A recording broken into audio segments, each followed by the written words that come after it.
Sandhya J, Group Chief Financial Officer joins us now. Sandhya, good morning. Thank you for joining us. Always delight to have you on ET now. Sandhya, walk us through the numbers. While top line is up in mid-teens or late teens, there is a big jump in profitability. What has led to margin expansion? Is it operating leverage or is it some kind of a write back which has kicked in? So this time there has not been too many one-timers in our. I think last quarter we had some one-timers. This time it's largely organic.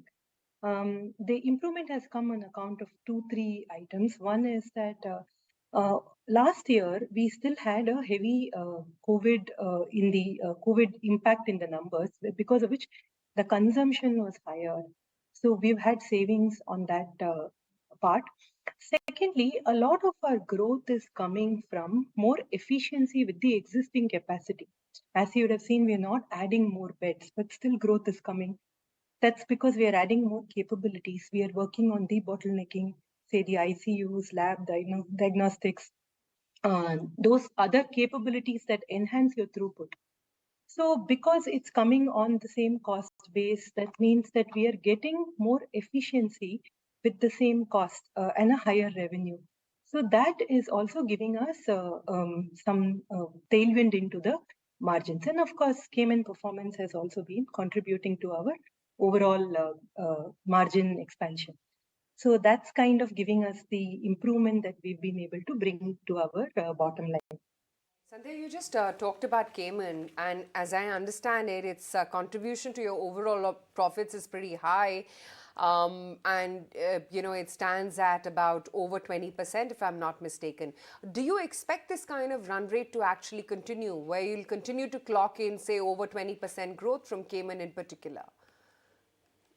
So growth from Cayman will be organic, like the way we are seeing in India. We will see organic growth in Cayman. In addition to that, we are investing about $100 million in Cayman towards a radiation oncology block, which will open in the first quarter of this year. And also a expansion of another hospital in the city center, which will come back end of next year, which is FY24. Now that will give more capacity, and so that will give the next phase of inorganic growth for Cayman. But I think so. Couple of aspects on Cayman. One is that we originally envisaged it to be a tourist driven business, but we've because of the way we've been able to deliver value for the population of Cayman itself and the Caribbean at large. So we've been able to create that brand equity there, and so a lot of the population that are people that are coming to us now are people that are either from Cayman or in and around, from the Caribbean. So that we believe is little more sustainable than a tourist driven model. So that also gives us confidence that we will be able to reasonably sustain the organic growth rate until the inorganic benefit kicks in. Let me also talk about the Bangalore as well as Kolkata clusters, because as we understand it, they continue their, strong ramp up. Do you expect, again, growth from these geographies as well to continue? Sure. So in the short term, the growth has to come from efficiencies, because these are reasonably filled hospitals.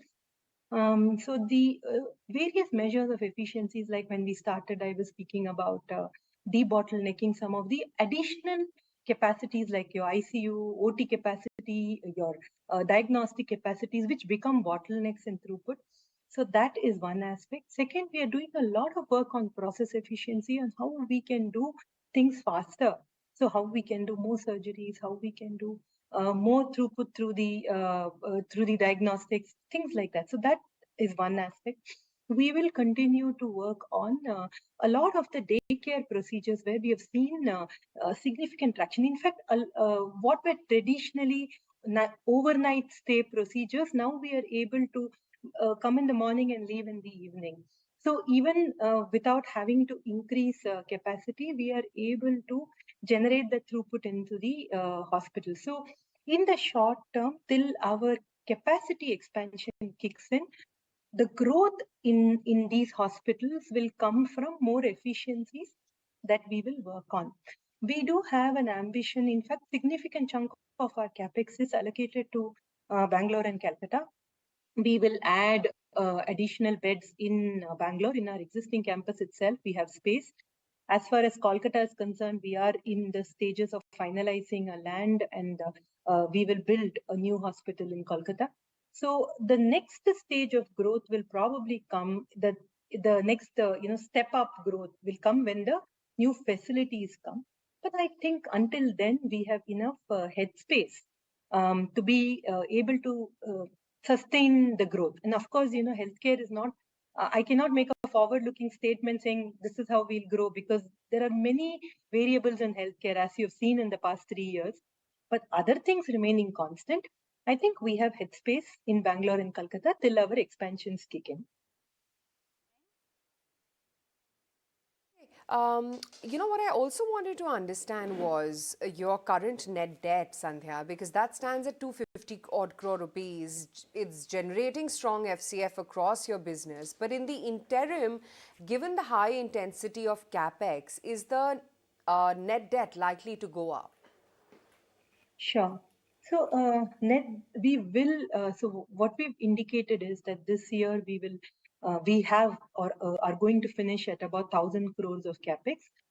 Roughly 40% has come from borrowing, and we will probably. I'm talking about gross. I'll come to net in a bit. So, at a gross level, I think we will finish at say 850, 900 crores of capex of gross debt. I think next year, again, we are looking at about 1,000 crores of capex. Half of it we will fund from internal accruals and cash flows that we are generating. So the other half we will borrow. So that will be the growth in the gross debt. As far as the net debt is concerned, most of the cash flows we are generating right now, I think about 500 crores of cash we are holding. Most of what we are generating as cash flows, we will try to reinvest into our capex build. There will be some that we will reserve for we will keep aside if we have to do any large inorganic or any activities that come up which need that funding. So I think our net debt from 200 crores may go to say 500, 600 crores is the broad number we are having in mind. But that's of course subject to how the business evolves. Absolutely.